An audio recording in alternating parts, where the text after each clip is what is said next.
Bonjour à tous les deux. Bonjour. Bonjour. Merci d'avoir accepté mon invitation.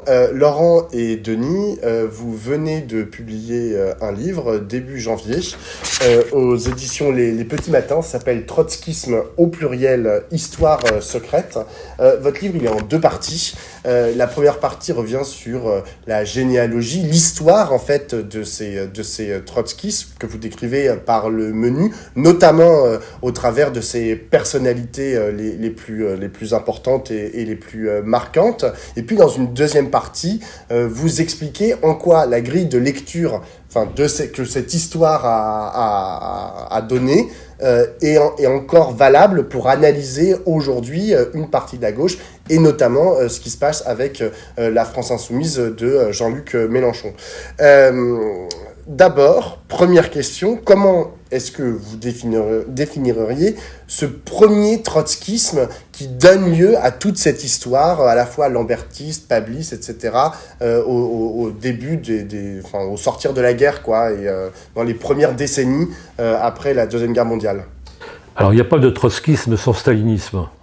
Je pense que c'est la volonté de rester fidèle à Lénine, la volonté de Trotsky de rester fidèle à Lénine, quand la révolution a été trahie. La révolution trahie, c'est un des ouvrages principaux de Trotsky. Donc à la fin des années 20, il y a un regroupement de l'opposition de gauche, comme il la nomme, et puis ça s'est concrétisé, structuré à partir à la fin des années 30, quand il proclame en 1938 la 4e internationale, qui est la structure du trotskisme. Donc jusqu'à la guerre.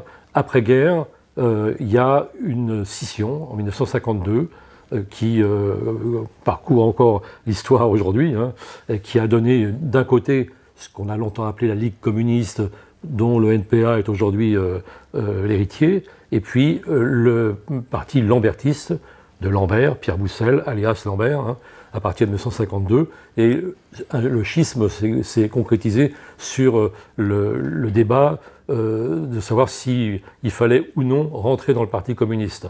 Alors, les gens qui ont donné lieu à la Ligue communiste, qu'on a connue sous la figure de Krivine, de Ben Saïd, de Weber, etc., c'était pas encore eux, ils étaient trop jeunes, sinon à peine nés. Mais en tout cas, ces gens-là ont considéré, leurs ancêtres en politique, ont considéré qu'il fallait rentrer dans le PC parce qu'on entrait dans une longue nuit de l'histoire et que c'est là que ça se jouait. Et on y entrait de façon... pas à drapeau déployé comme aurait dit Trotsky, de façon discrète, voire même secrète. De l'autre côté, il y a une tendance qui a été incarnée par Lambert, mais pas seulement, parce que la légende dit que c'est lui, mais il y en a eu d'autres qui ont été les principaux initiateurs de cette position d'indépendantisme, d'autonomie. Et même si on est peu, on existe de façon indépendante. Ça a donné le lambertisme. Voilà, en gros, disons, l'histoire en très raccourci du trotskisme. La question qui se pose ensuite, c'est de savoir s'il peut y avoir encore un trotskisme quand il n'y a plus de stalinisme. Et c'est un peu l'une des questions qu'on pose dans le livre. Si je peux me permettre d'ajouter un mot, ça peut paraître assez... On rentre dans une sorte de préhistoire obscure et complexe, mais... comme tous les deux, nous avons été trotskistes, quand on était jeunes, militants de l'OCI, il faut bien se mettre dans le contexte de l'époque, quand on a 20 ans. Pourquoi est-ce que nous devenons trotskistes et pourquoi nous choisissons ce courant-là? Et donc, à l'époque, dans les années post-68, c'est quoi, quand on a envie de changer le monde, changer la vie, quand on a 20 ans, c'est quoi les possibilités? Rentrer à la SFIO, qui va se transformer au Congrès d'Épinay en PS. Ça a été tellement éclaboussé par les pages sinistres de la guerre d'Algérie et le rôle qu'a joué à l'époque la SFIO. Non, c'est pas possible. Rentrer au PC, le PC est toujours très très stalinien. Je veux dire, il a soutenu en 1956 l'écrasement de la révolution hongroise et il a soutenu en 1968 l'écrasement du printemps de Prague. Donc du coup, le trotskisme incarne une sorte de socialisme anti-bureaucratique. C'est le très bel aspect de ce qu'incarne Trotsky. Voilà, et donc ensuite, le choix qui nous a amenés à l'OCI, l'un et l'autre, est un choix un peu aléatoire. Moi, Denis le racontera, pour moi, c'était la rencontre en fac, à Sciences Po, à Grenoble, d'un prof d'histoire formidable, qui était Pierre Brouet, qui était l'historien de la Révolution russe et l'historien de la Révolution allemande. Voilà.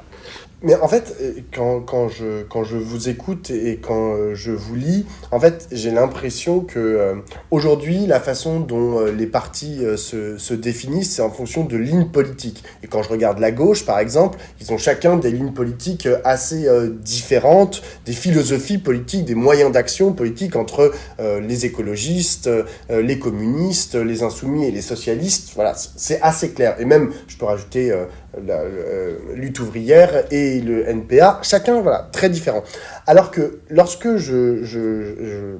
lorsque j'ai lu votre livre, je me suis dit, mais en fait, le lambertisme, enfin, n'a pas vraiment en fait de vocation à être une doctrine politique puissante, à faire une proposition radicalement différente du monde de ce qui existe ou de ce qui existait en l'occurrence à gauche. En revanche, elle a une stratégie qui est différente. Et d'ailleurs, vous mettez l'accent, vous, dans votre livre, sur cette stratégie, cet entrisme, cette façon... D'ailleurs, votre livre s'appelle... Enfin, le sous-titre est à dessein, c'est « Histoire secrète », c'est-à-dire que, en fait, on est sur pas beaucoup de gens, si je ne m'abuse. Ça, vous le dites pas vraiment, mais on ne sait pas exactement combien de gens, en fait, combien de gens il y a là-dedans, en fait. Combien de militants. A priori, on est plutôt sur quelques centaines, quelques milliers.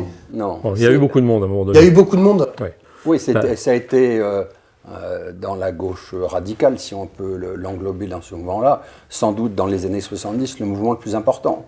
Il disait vouloir construire un parti de 10 000, il n'a jamais atteint 10 000, mais il est probable qu'il y ait eu 4 000 ou 5 000 militants au plus fort au milieu des années 70, donc un parti qui était beaucoup plus important, notamment que la Ligue communiste. Alors, en réponse à ce que tu dis, si, il y avait une sorte de vision du monde qui était sans arrêt l'affirmation du fait qu'on vivait une époque qui était celle de l'imminence de la révolution. C'est ça qui nous faisait vivre et vibrer. Et en même temps, mais en quoi ça diffère? Les communistes pensaient à peu près la même chose.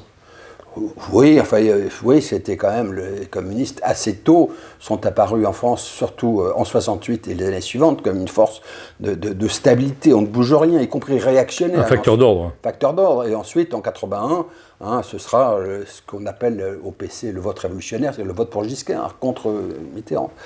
Voilà, mais bon, cette perspective auquel nous croyons, l'imminence de la révolution, ne s'est jamais... On a bien vu que l'horizon s'éloignait au fur et à mesure qu'on avançait, donc c'est vrai que ça s'est fissuré. Et donc du coup, c'est l'analyse qu'on fait, Denis complétera ce que je dis, c'est que du coup, ce qui apparaît le plus fort, c'est que contrairement à cette affirmation, l'OCI, le parti trotskiste en question, a eu une stratégie qui n'était pas de conquête du pouvoir, mais plutôt s'est comporté un peu comme un groupe d'influence, et souvent groupe d'influence occulte, d'où dans sa stratégie l'importance d'avoir ce réseau secret de militants placés en cachette un peu partout, beaucoup au PS, certains à la tête de syndicats, on pourra rentrer ensuite dans le détail. Et donc, du coup, le dirigeant principal est devenu un peu une sorte de chef de clan tirant des ficelles, ayant des sortes d'agents de renseignement partout, mais ne s'affichant pas comme vraiment voulant conquérir le pouvoir. Le grand paradoxe de l'histoire, c'est que ce mouvement, alors le trotskisme en général, le lambertisme en particulier, s'est construit, s'est érigé dans la critique du stalinisme, de la bureaucratisation, etc. Et finalement, ce à quoi on a assisté, et ce qu'on a vécu, notamment dans la décennie 70-80, c'est la bureaucratisation de cette organisation, comme une sorte de répétition de l'histoire, de la mode stalinienne. On a vu cette bureaucratisation. C'est-à-dire qu'il y a un moment donné où je pense que les dirigeants, Lambert compris, n'ont plus du tout cru à leur propre discours. Et ils ont embarqué une génération, la nôtre, dans un mensonge historique, si j'ose dire. C'est l'imminence de la révolution qui, en effet, fuit à mesure qu'on avance. Et faut dire qu'on est des enfants illégitimes de mai 68. Illégitimes parce qu'on n'était pas du tout libertaire, parce qu'il n'y a pas moins libertaire que le lambertisme. Mais en même temps, on est quand même les héritiers de mai 68 parce qu'on est venu sur l'idée que mai 68 était la répétition générale. Une révolution qui allait advenir dans 5 ans, dans 10 ans. Un peu comme 1905 était... Voilà. Par rapport à 1917 Alors ça, c'est très important parce que la pensée politique de Lambert et des lambertistes, c'est toujours une pensée qui, à mon avis, n'est pas du tout dialectique, contrairement à ce qu'il disait, mais très mécaniste, c'est-à-dire il y a une répétition de l'histoire à l'identique. on construit un parti qui est un parti bolchevique, avec des pseudonymes, avec toutes les structures, etc. Et comme la révolution de 1905 qui a échoué, a donné celle de 1917, 68 va donner une révolution dans les 10 ans qui viennent, etc. Et on est venu, toute la génération, ça a été l'âge d'or du mouvement lambertiste, les années 70, 80, 85, etc., c'est des gens qui sont venus sur cette illusion qui, ou cette duperie. Voilà, pour eux qui était une illusion, et pour les dirigeants était une duperie. J'ai une toute petite question, mais qui est un peu une parenthèse. Pourquoi Lambert a choisi comme pseudo Lambert ? Alors, ça c'est une colle, on n'en sait rien. Il en a eu plusieurs, des pseudos. Hein. Il en a eu plusieurs. Il a pas eu. Mais c'est celui-là qui est resté. C'est celui-là qui est le resté. lambertisme. Au lendemain de la guerre, au lendemain de la guerre, il choisit Lambert, mais... Et les pablistes, on sait pas... Enfin, et Pablo... Ah si. Enfin, Pablo, je ne sais pas pourquoi il s'est appelé Pablo, oui, voilà. mais c'est ça la question. C'est pourquoi ils ont choisi ces noms-là. En plus, je m'appelle Pablo, donc genre le pablisme... on ne va pas te dire qu'ils étaient nos pseudonymes à nous, mais c'était aussi le plus grand des hasards. On peut. Oui, on peut le dire. Allez-y alors. Il y a plus de mystère. Mais, moi, c'était Darté. Oui. Et Darté était un compagnon de Babeuf. Voilà. Alors moi c'était moins glorieux, ou plus glorieux peut-être, c'était Bourbon, parce qu'on trouvait que je ressemblais à Louis XVI. Bon, bref. Non, en fait c'était pas Louis XVI, c'était plutôt l'alcool, parce qu'il y avait un cercle insensé où on avait tous des noms d'alcool. Enfin bref, donc je ne sais pas pourquoi Pablo s'est appelé Pablo, mais le personnage a été très important. C'est lui qui a théorisé l'entrée dans le PC. C'était Michel Raptis, c'était un théoricien grec qui a été très important dans l'histoire du trotskisme. Donc, comme on le voit en fait dans ce que vous venez de dire, le rapport au parti au singulier et le rapport aux autres partis était quelque chose de très important pour les lambertistes. Avec notamment cette phrase que vous mettez en exergue d'un de vos chapitres, le parti avance, le parti se renforce en s'épurant. C'est vrai que tout votre bouquin, toute l'histoire que vous faites du lambertisme est faite d'exclusion, en fait, de mise au pas, et même assez violente, un rapport qui est assez violent, en fait. Alors, il faut être précis, la formule « le parti se renforce en s'épurant », on le raconte dans le livre, c'est d'abord une formule de Marx dans une correspondance à Engels, et ensuite Lénine la reprend, attention, en disant bien, le parti se renforce en épurant, non pas les hommes, mais les idées. Or, dans un raccourci très révélateur, la formule qu'on répétait sans arrêt à l'OCI, enlever la dernière partie de la phrase. Le parti se renforce en s'épurant. Bref, ça résume ce qu'a été l'histoire de l'OCI, une sorte de mécanique folle. C'est-à-dire que tous les cadres dirigeants qui ont accompagné d'abord le groupe Lambert et ensuite l'OCI, quand l'OCI s'est formé, tous ces cadres ont été les uns après les autres décapités, exclus. Dans une violence symbolique formidable. Alors ça commence par, dès 53-54, il y a les premières exclusions. Ensuite, en 66, il y a l'exclusion de Boris Frankel, qui est un intellectuel d'origine suisse. C'est lui le formateur au trotskisme de Lionel Jospin. Il est exclu pour avoir constitué, citation, une clique sexualo-sectaire, parce que lui était partisan de la libération sexuelle, il allait à Nanterre tenir des conférences avant 68 pour la libération sexuelle. Bon. Et ensuite, ça continue. Donc il y a une répétition d'affaires, l'affaire Varga, l'affaire Berg, qui est devenu Jacques Kirchner, le producteur de cinéma. Et il y a il y a Pierre Brouet, l'historien, qui a été exclu en 89, un très grand historien. Et puis la dernière en date qu'on a suivie, c'est celle d'Alexis Corbière, qui est à l'OCI et qui ensuite, ultérieurement, cheminera avec Mélenchon pour devenir finalement député de la France Insoumise. Donc, se faire à nouveau exclure, voilà, exactement. Entre guillemets, de la France Insoumise. C'est un retour voilà. de l'histoire. Et donc on cite à la fin de ce chapitre une formule de Sonia Combe, qui était une militante de l'OCI, qui fait une postface au livre de mémoire de Boris Frankel, en disant sa tristesse de voir qu'un parti trotskisme qui s'est formé dans le combat contre le stalinisme, dans le combat contre les procès de Moscou, donc très grand combat qui était un peu l'idéal du trotskisme, a repris à son compte les méthodes de l'adversaire, celles du stalinisme et des procès de Moscou. Et donc nous, c'est entre autres raisons ce qui nous a conduit, nous, pour Denis en 1982 et pour moi en 1986 à rompre, parce que d'un seul coup saute à nos yeux, à cause de cette machine folle, la nécessité de revenir à la question démocratique. Alors, on a parlé du rapport aux partis, mais ça va au-delà des partis, comme tout à l'heure l'a mentionné Denis. Il y a aussi le rapport aux syndicats, qu'ils soient de travailleurs et de travailleuses, ou d'étudiants et d'étudiantes, ou à d'autres structures, comme par exemple, vous consacrez un chapitre au Grand Orient de France, et à l'entrisme en fait qui est fait par les lambertistes dans le Grand Orient de France. Est-ce que vous pouvez me parler de ça, et dans quelle mesure vous êtes certain que c'était un entrisme comment on dit, volontaire et affiché, et que c'est pas juste en fait des personnalités qui s'avèrent à un moment avoir été lambertistes, et puis c'est devenu Jean-Claude Mailly à la tête de FO. Alors, mais est-ce qu'il y a un rapport entre les deux? Je corrigerai un tout petit peu la question, si je puis me permettre. Ça, c'est pas de l'entrisme à nos yeux. C'est-à-dire que on peut être dans un syndicat et faire partie d'un parti politique. Par contre, ce qui est secret, et qui n'est pas très démocratique, c'est que cette présence, et y compris cette conquête des positions fortes dans les syndicats, était discrète, même tout à fait détournée, hypocrite. Motivée par une stratégie. Voilà, motivée par une stratégie. Quelle était cette stratégie? Probablement d'influence, en effet, hein. Mais ça n'a pas été finalement très très loin. En tout cas, l'horizon révolutionnaire n'est plus là. C'est l'histoire d'un rétrécissement, hein, d'un recroquevillement, l'histoire du lambertisme. On part d'une idée immense, mondiale, supra-historique, qui était celle de Trotsky, et puis on en vient à la discussion sur comment on va pouvoir conquérir Force ouvrière ou le Grand Orient, hein, mais on en est là. Et finalement, l'arnaque, si j'ose dire, pour les militants, c'est ça, c'est qu'on ne nous a jamais dit, finalement, vous êtes dans un mouvement politique qui sert d'apparence pour masquer ces batailles d'appareils qui sont extrêmement pusillanimes, qui sont vraiment réduites, hein.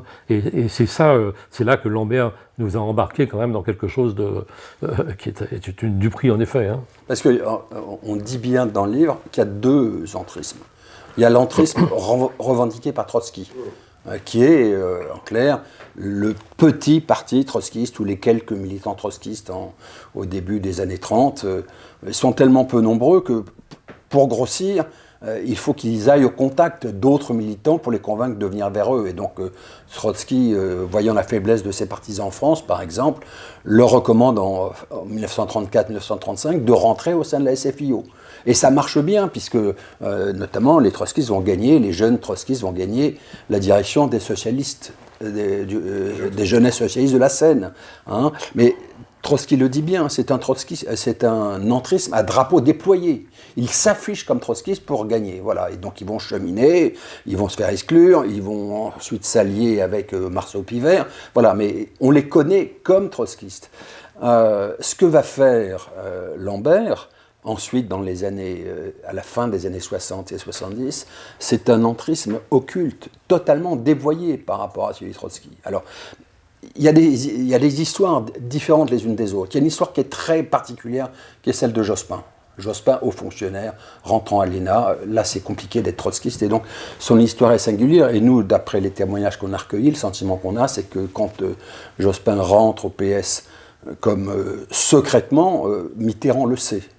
Et ça rentre dans la stratégie de Mitterrand, qui sait qu'il aura un affrontement à conduire avec le PC, hein, ce qui va arriver en 1977 avec la rupture de l'Union de la gauche, se dit qu'un trotskiste comme Jospin sera peut-être plus efficace dans ce combat-là que 15 socialistes mollassons. Voilà. Puis il y a l'entrisme, sinon massif, hein, par centaines de militants, au PS notamment, mais pas seulement, et qui là rejoint ce que dit Denis, quoi. C'est une sorte de petit chef de village qui tient des fils. Pourquoi? Ça leur sert, ça lui apporte des renseignements, mais sans utilité. Alors que peut-être que la question, on le dit, de l'entrisme des militants trotskistes de l'OCI, dans le courant des années 70, et notamment à la fin des années 70, à l'époque où on sent bien qu'on va monter vers 1980, vers une victoire de la gauche, à une époque où l'OCI va appeler à voter dès le premier tour pour Mitterrand, ça aurait pu se poser, pourquoi ne pas rentrer à drapeau déployé? Non, ce débat-là a été écarté, on le raconte, pour avoir ces tirait des ficelles. Et donc, Pardon. vas-y, Denis, je t'en prie. Oui. C'est un contresens que l'on fait de l'extérieur hein, sur ce qu'était le lambertisme. Parce que quand on dit lambertisme, à tous ceux qui ont un tout petit peu de cette mémoire politique, disent, froncent un peu les yeux et disent c'est l'entrisme. Or, en fait, le lambertisme a toujours été hostile à l'entrisme, ne l'a jamais pratiqué, au sens où Laurent le définit là, c'est-à-dire où Trotsky le définissait lui-même. C'est-à-dire que on a mis des espions individuels, Jospin et puis quelques autres, mais qui ne servaient pas à grand-chose, qui faisaient un peu de renseignement. L'entrisme, avec des courants au sein du PS, il s'y est refusé totalement, et même c'était un tabou absolu. Des gens ont été virés parce qu'ils posaient cette problématique. Donc c'est un peu un contresens. Et il a pour employer les grands mots, il a un peu trahi Trotsky sur la question de l'entrisme. Alors, il y a la question ensuite complémentaire de cette tactique appliquée aux syndicats et au Grand Orient. Alors, le Grand Orient, c'est une manœuvre, et on le raconte. Voilà, un militant trotskiste secret, Patrick Kessel, qui était journaliste à l'AFP à l'époque. Qui le conteste, mais enfin, nous, on a de bons éléments pour ouais, confirmer. Veut à tout prix, avec l'aide de l'OCI, prendre la conquête de la direction du Grand Orient, donc devenir grand maître du Grand Orient, et donc il crée un lieu, une loge particulière qui s'appelle la Loge République, dans lequel on trouve, et on a les documents qui en attestent, s'il le fallait, on pourrait les publier, on les publiera un jour d'ailleurs, on a la liste de tous les gens qui constituent la loge. Et dedans, on retrouve, c'est la symbolique un peu sulfureuse, une partie de ceux qui seront ultérieurement, quelques années après, les vedettes du procès de la MNEF. Hein, voilà. Et donc, ce sont ces gens-là qui aident Kessel et qui devient grand maître du Grand Orient. Ça se passe d'ailleurs assez mal parce qu'au bout d'un an, il est mis sur la touche dans des turbulences. Voilà, mais c'est l'aspect un peu combine. Et puis l'autre histoire, et on le dit bien, parfois il y a des militants secrets qui montent dans les appareils où ils sont et ensuite qui parfois peuvent prendre leur distance plus ou moins forte. Et donc, voilà, donc cette notion de sous-marin est à manier avec beaucoup de précautions, parce que sous-marin ne veut pas dire réunion de cellules. Et il y a des sous-marins qui ne venaient plus en cellule de l'OCI et qui se sont progressivement éloignés. Donc, dans le lot, on raconte comment un cadre dirigeant de Force ouvrière, qui était le bras droit de Bergeron, Roger Sandry, en fait était secrètement, a trahi son ami Bergeron et a placé partout des militants de l'OCI sous Bergeron. Et Bergeron, on en a le témoignage. Il en a beaucoup voulu. D'un proche. Il s'en est voulu à lui-même. Il s'en est voulu. Mais comment ai-je pu ne pas le voir, hein? C'est notre confrère et ami Gérard Desportes qui en témoigne, puisque lui-même travaillait à l'époque à Force ouvrière. Et donc, il a truffé partout, des militants partout, et donc c'est ça qui a contribué finalement à ce qu'un secrétaire général de Force ouvrière, adhérent secrètement de l'OCI, Marc Blondel, accède au poste de secrétaire général. Dans la foulée, il y a eu ensuite Jean-Claude Mailly, qui visiblement est resté proche de l'OCI pendant son premier mandat, visiblement ensuite, c'est ce que je disais tout à l'heure, il s'en est éloigné et a pris des positions plus droitières, et les deux suivants également. On touche là du doigt un trait très important de la personnalité de Lambert. Il n'y a pas de lambertisme sans Lambert. Et Lambert je pense qu'il y avait un narcissisme et une volonté de puissance qui n'a pas abouti sur la place publique. C'était un homme secret. Mais il aimait bien être l'homme de l'ombre, justement, et qui tirait des ficelles. Et donc à pouvoir, en effet, magouiller. Claude Lefort, que j'ai un peu connu, qui était le cofondateur de Société Barbarie, il disait « Ah, le magouillard !» Il disait, quand je le voyais, il me disait... Et donc, c'est vraiment ça. C'est-à-dire qu'il aimait avoir ce jeu d'influence dans l'ombre et dire « Voilà, je tiens... » Il ne le disait pas comme ça, encore quelquefois dans les réunions, il lui disait comme ça, je tiens Force ouvrière, je tiens le Grand Orient, etc. Et donc ça, c'est un jeu très, très personnel et finalement très narcissique, mais qui conduisait nulle part, parce que son narcissisme intéressait peu notre génération. Avant de passer à notre ami Jean-Luc Mélenchon et à la France Insoumise, à qui vous consacrez quelques chapitres, je voudrais terminer sur ce que c'est que pour vous cette culture lambertiste au sens large. Donc, on a vu qu'il y a ce côté magouillard, combinard, etc. Il y a ce rapport, il y a quand même à la base une vision du monde particulière, mais il y a aussi une violence dont on a un peu parlé avec ces exclusions, ces mises au pas, etc. Et moi, il y a un truc qui m'a étonné, c'est que il y a beaucoup de noms que vous convoquez dans votre livre, et ces noms sont presque essentiellement des hommes. Honnêtement, je ne sais même pas si vous citez une femme, en fait. Si. Il y en a une, je crois, qu'à un moment vous citez, mais sur des dizaines et des dizaines d'hommes. Pourquoi on n'en cite pas d'autres, d'ailleurs. Exactement. Alors, est-ce que l'aubertisme est un virilisme ? Alors, j'ai... Réponse catégorique, Denis. Oui, bien sûr, la réponse c'est oui. Mais j'ai coutume de dire, pour en sourire amèrement, que c'était avant l'invention de la femme, si j'ose dire. C'est-à-dire que cette génération-là de militants, à part des mouvements féministes qui renaissaient sur la question et de la pilule d'abord, et de l'avortement, etc., ces mouvements-là étaient extrêmement virilistes et masculinistes. Même homophobes. Et homophobes, oui, totalement homophobes. Donc ça pose une question plus générale, d'ailleurs. Le lambertisme était rétif, voire hostile, à tout ce qui était mouvement de mœurs, mouvement de société. D'où d'ailleurs le positionnement en mai 68 déjà. Hein. Donc c'est un mouvement qui est conservateur, pour ne pas dire réactionnaire, mais on pourrait aller jusque-là. En tout cas, conservateur, moraliste, conservateur. Mais d'une morale...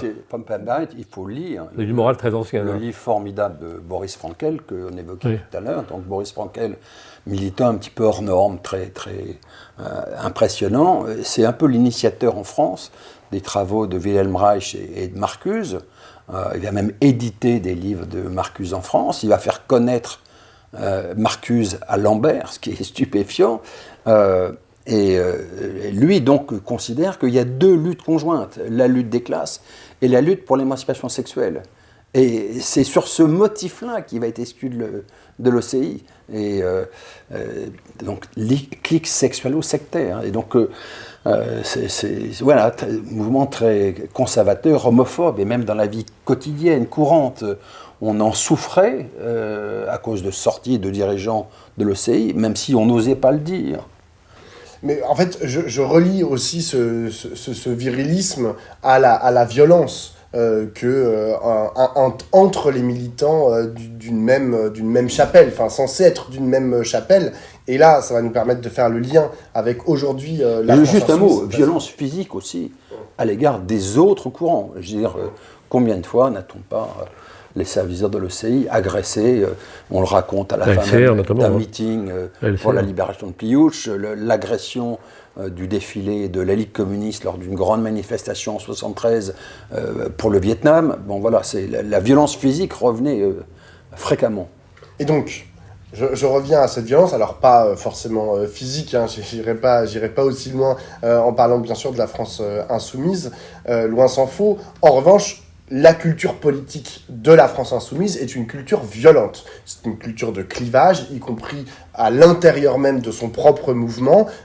Comme on en a déjà un peu parlé tout à l'heure, ils excluent de façon assez facile des militants et des militantes parfois de la première heure. Hein. Je pense notamment à Raquel Garrido, même si elle n'est pas officiellement exclue. Hein. Exclue des postes de direction. Des postes de direction, exactement. Il y a donc cette culture aussi viriliste. Pour le coup, on y revient, parce que moi, c'est vrai que j'écoute Mélenchon, et je lis beaucoup Mélenchon, et celles qui s'en prennent le plus dans la gueule, c'est quand même Clémentine Autain et Raquel Garrido. Alexis Corbière et François Ruffin, qui sont pourtant à peu près à la même enseigne, eux, ils sont toujours à peu près épargnés. Donc, je remarque quand même qu'il y a une focalisation sur les militantes femmes et féministes de surcroît. Est-ce qu'il y a, dans la France insoumise d'aujourd'hui, le versant combinard et magouillard ? Ça, c'est peut-être à vous de me le dire. Mais en gros, qu'est-ce qui reste du lambertisme dans, aujourd'hui, la France insoumise ? Alors, je rebondis sur le mot combinard. Je ne reprendrai pas tout à fait pour Mélenchon. Par contre, je crois qu'on a un chapitre sur le caractère transgressif, qui est assez étonnant. C'est-à-dire les liens qu'il a, qui sont des liens personnels, avec des gens de droite, très à droite même parfois, etc. Buisson, notamment. Voilà, au nom d'une sorte d'esthétique de l'intellect, hein, qui peut avoir sa séduction, mais qui a ses limites et ses inconvénients, surtout quand on est un dirigeant politique. Donc, c'est un personnage transgressif. Lambert était un personnage transgressif aussi. C'est-à-dire il avait des liens, on l'explique aussi notamment dans le chapitre sur les francs-maçons, de loin en loin, disons. Hein. On allait jusqu'à Le Pen avec 2 intermédiaires, hein, donc entre lui et Le Pen. Donc tout ça n'est pas nouveau. Ce qui nous intéresse là-dedans, ce qui nous a intéressé vraiment, c'est l'héritage culturel, les comportements qu'on retrouve, etc. Et effectivement, masculiniste ou viriliste, violent, transgressif, tout ça on le retrouve. Et donc c'est vraiment ce qu'on a voulu montrer, c'est-à-dire qu'on n'a pas du tout voulu dire qu'il avait été un sous-marin ou je sais pas quoi, ou qu'il était encore membre, etc. Bon, ce qui n'a plus beaucoup de sens, même si s'en est beaucoup rapproché par ailleurs. Mais en tout cas, effectivement, il est un héritier culturel, avec des tas de guillemets au mot culturel, dans les comportements de Lambert et du lambertisme, avec des aspects personnels tout à fait différents. Hein. On cite par exemple le rapport à la presse. Lambert fuyait la presse bourgeoise, on était quasiment exclu dès qu'on avait un contact avec un journaliste. C'est pas le cas pour Mélenchon, mais donc il aime bien avoir le contact avec les journalistes, mais pour les détester, se quereller avec eux, les insulter, etc. Donc finalement, ça revient au même. Oui, en fait, c'est l'objet, la raison d'être de ce livre, pour ça qu'on a eu envie de l'écrire, c'était de se replonger dans le passé pour interroger les pratiques culturelles et politiques de la gauche d'aujourd'hui, notamment de la France insoumise, et de sa relation assez problématique avec la question démocratique. Hein. C'est pour ça qu'on dit que c'est Mélenchon qui a le plus clairement et le plus totalement préempté le legs du lambertisme. Il n'est sans doute resté que peu de temps, peu d'années, 4 ou 5 ans au sein de l'OCI, de 72 jusqu'à 75 ou 76, mais sa proximité avec le lambertisme se mesure de 2 façons. D'une part, parce qu'il a la même relation problématique avec la question démocratique, et on le voit, Denis l'a dit, sur la question de la presse, sur la question de l'appréciation du rôle de la justice et de son indépendance. Et puis la seconde illustration, c'est sa proximité avec les héritiers de Lambert, le POI, Parti ouvrier indépendant. Donc là, on y consacre un chapitre. C'est quand même assez stupéfiant de voir que donc le POI est membre maintenant de la France insoumise. Le POI a un député, Jérôme Le Gavre, et ce parti ne défend pas de position politique au sein de l'FI. Il n'y a pas d'orientation stratégique. Il ne fait que prendre à partie ceux qui critiquent Mélenchon. Exemple, il y a la polémique sur l'affaire Quatennens. Il y a un éditorial d'Information ouvrière, le journal du POI, dont un des gros sous-titres, c'est « Adrien revient, la classe ouvrière a besoin de toi ». Je veux dire, les bras vous en tombent quand vous lisez une chose pareille. Et puis, autre illustration, la dernière assemblée générale du POI, il y a un peu moins d'1 an, se tient. Et qui tient le discours de clôture, comme si c'était lui le patron du parti? C'est Mélenchon. C'est Mélenchon. Et donc, ces 2 indicateurs politiques et organiques, si je puis dire, montrent le fait qu'il est toujours... alors, qui est à la remorque l'un de l'autre? C'est sans doute maintenant les choses sont inversées. C'est le POI qui est à la remorque de Mélenchon, mais il marche la main dans la main. Mais on n'arrive pas très bien à comprendre comment un parti aussi petit, hein, parce que là, pour le coup, on parle de quelques dizaines ou quelques centaines de militants, arrive à tenir une personnalité politique de la carrure de Jean-Luc Mélenchon, qui fait, je le rappelle quand même, 22% aux dernières élections présidentielles. Ils ne le tiennent pas. Hein. Non mais c'est ça, non mais dans quelle mesure en fait, ou dans quelle mesure Jean-Luc Mélenchon a besoin du POI pour exister? Qu'est-ce qui l'intéresse en fait? Le rapport est inversé, c'est-à-dire que maintenant, parce que j'ai connu Mélenchon à l'OCI, et à l'époque, bon, je ne dirais pas qu'il n'était pas pris au sérieux, mais quand même, c'était pas vraiment très pris au sérieux. Maintenant, c'est le contraire, hein. C'est lui la locomotive, et je pense que le POI voit renaître une sorte d'avenir, de destin politique grâce à Mélenchon. Alors, l'intérêt de Mélenchon, c'est d'avoir en effet quelques positions syndicales quand même, parce qu'il y a toujours au sein de Force ouvrière, etc., hein, des positions locales aussi, donc d'étendre un petit peu sa toile d'araignée, puis d'avoir des militants qui sont très fidèles. Ce journal, Information ouvrière, il citait Laurent le cas de l'affaire Quatennens, mais moi je citerais par exemple sur la Syrie, quand Mélenchon a défendu Poutine et par rebond Bachar el-Assad, l'Information ouvrière l'a totalement soutenu. Quand Clémentine Autain critique dit « je ne suis pas la porte-parole de Mélenchon » quand elle est interrogée sur la Syrie, où elle n'a pas les mêmes positions que Mélenchon, loin s'en faut, eh bien, Information Royale fait immédiatement un article pour dire que si elle n'est pas la porte-parole de Mélenchon, de qui est-elle le porte-parole? Et donc, on suggère que c'est elle le porte-parole de Hollande, que sais-je encore. Donc voilà, donc il y a une très grande... Il y a l'intérêt pour Mélenchon, c'est d'avoir des gens qui lui sont extrêmement fidèles et qui prennent vraiment la plume là où il se met un peu en réserve, c'est-à-dire qu'ils disent pour lui des choses qu'il évite de trop dire sur l'Ukraine, etc. Et du coup, tu comprends notre cheminement intellectuel. C'est que nous, jeunes, on a mis des années à s'arracher, à revenir à la question démocratique. Et donc, il y a pour nous qui avons vécu ça, et vivant les purges, vivant le caractère très autoritaire, centralisé, la dictature du comité central ou du bureau politique sur les militants, fait hilaration de voir aujourd'hui un parti, la France Insoumise, dans lequel il n'y a pas de démocratie interne, dans lequel il y a une direction qui est autoproclamée, dans lequel le chef autoproclamé peut mettre à l'écart d'autres gens. Et donc on se dit, mais est-ce que nos témoignages sur ce que nous avons vécu ne nous autorisent pas à interpeller en disant, mais comment est-ce que c'est possible? Et donc on exhume en conclusion du livre une tribune qui avait été publiée dans Le Monde en 1973 par Laurent Schwartz, le géant français des mathématiques qui a été médaille Fields. En 1973, il fait une tribune dans Le Monde dans lequel il dit on ne peut pas mettre la démocratie entre parenthèses, même pour la bonne cause. Et donc il prend un peu le contre-pied, la thèse de Trotsky dans leur morale et la nôtre. Même si la fin est belle et vertueuse, il faut que les moyens soient en empathie avec la fin. Si on exhume cette phrase, c'est qu'on entend bien ce que dit la direction de la France Insoumise. On ne veut pas revivre les courants, les tendances qu'on a connues au sein du Parti socialiste, qui ont créé la division, la zizanie. L'argument ne joue pas. Comment, dans un parti, la démocratie peut être mise en parenthèse? Ce n'est pas concevable. Il faudra une refondation de la gauche, de sorte qu'il y ait un débat collectif, fraternel, qui peut être vif. Mais on ne peut pas accepter les mises à l'écart comme ça. Il faut, pour que la gauche puisse un jour renaître, pour qu'elle puisse l'emporter dans une période où le Front National, le Rassemblement National frappe à la porte, il faut à tout prix que la vivacité démocratique reprenne. Et ce sera ma dernière question. Vous qui avez vécu cette première période du lambertisme, là, comment est-ce que vous voyez qu'on peut s'en sortir?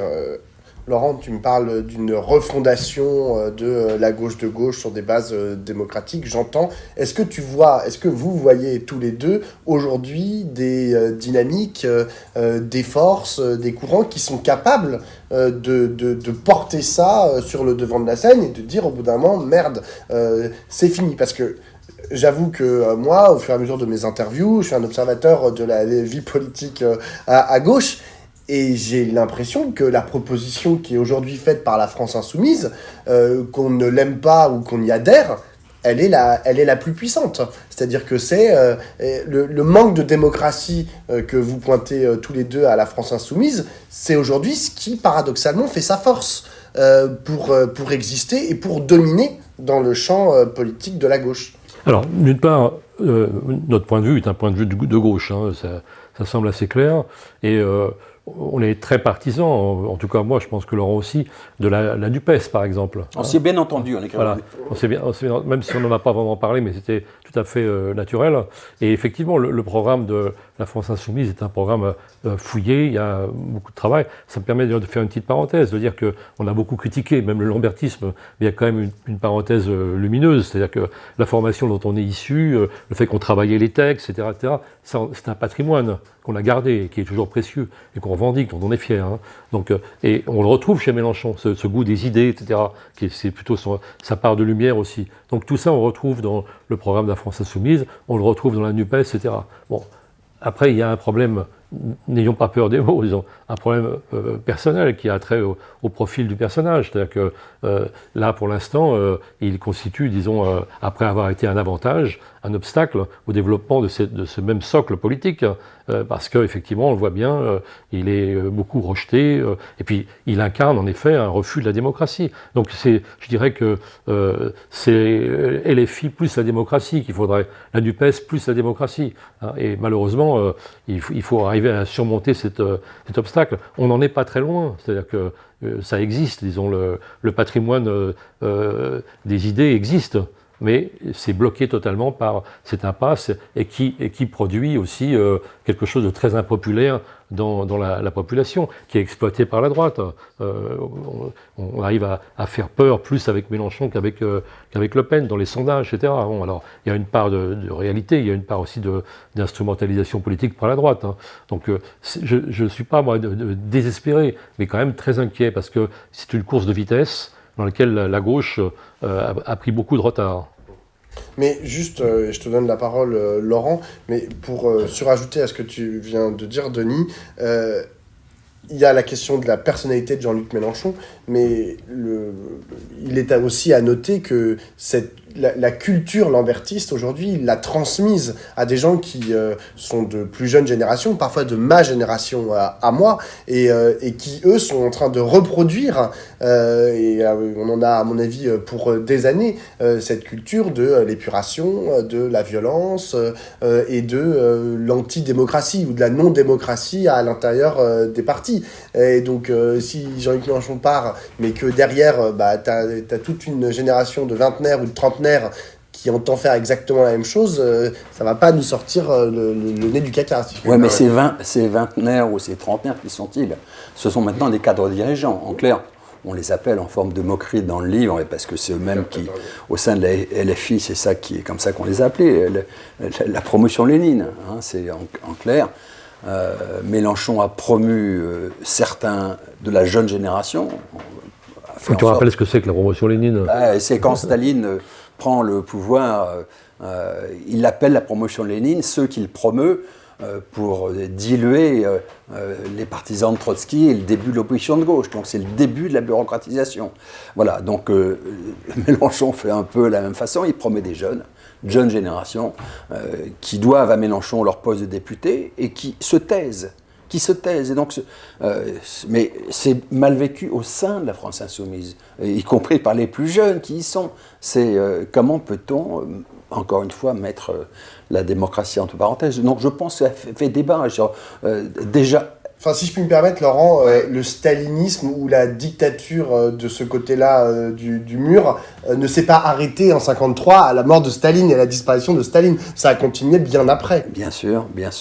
Mais donc voilà, il faut que les choses cheminent. On reçoit beaucoup de courriers d'élus de la France insoumise, de militants de la France insoumise qui disent « Tiens, c'est bien, vous ouvrez un débat, il faut prolonger ce débat. » Et ce débat n'a pas attendu qu'on sorte le livre. C'est le débat depuis un an qui parcourt la France insoumise sur plus de démocratie. Nous, le sentiment, comme on veut que ce livre aide au débat public. On ne le lance pas d'anathème, mais l'intuition qu'on a, c'est que si la question démocratique doit servir à ouvrir une autre page, celle de la fonction de la gauche, et on a le sentiment que cette autre page risque aussi, ou devra sans doute être aussi celle de l'après-Mélenchon. Mais ça, c'est la question ultérieure. Oui, alors la comparaison avec le stalinisme s'arrête peut-être là, parce que effectivement, après Staline, il y a eu Khrouchtchev, Brejnev et quelques autres, hein, et jusqu'à la chute du mur. Hein. Mais on avait quand même là un appareil mondialisé, structuré, avec des apparatchiks qui vivaient de ça. Et puis Mélenchon n'est pas Staline. Il n'est pas Staline, et pour preuve qu'autour de lui, même les quelques jeunes qui aujourd'hui sont les soumis des insoumis, peuvent très très bien changer du jour au lendemain. Et surtout, il y a une génération intermédiaire qui aujourd'hui est celle qui a été écartée des postes de direction, mais qui est toujours là, et qui a 40 ans, 50 ans, 55 ans, et qui sont postulants à une autre vision de la gauche. Et je crois que c'est ceux-là peut-être qui sont porteurs de l'avenir. Il n'y a pas besoin d'avoir 20 ans pour être porteur de l'avenir, en politique surtout. Mais il y a quand même un gros problème qu'il faut identifier, c'est la Ve République.